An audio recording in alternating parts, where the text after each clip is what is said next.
பதில் சொல்ல முடியவில்லை.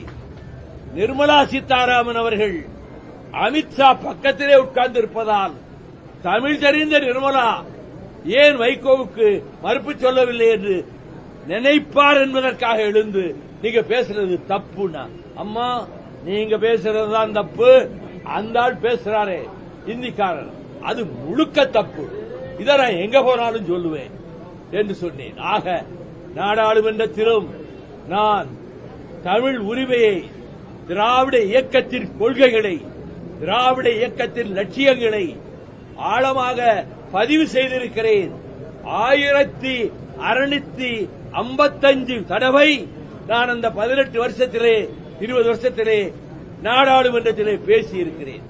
அந்த 1650 பேச்சுக்களையும் தொகுத்திருக்கிறேன் ஆங்கிலத்திலே.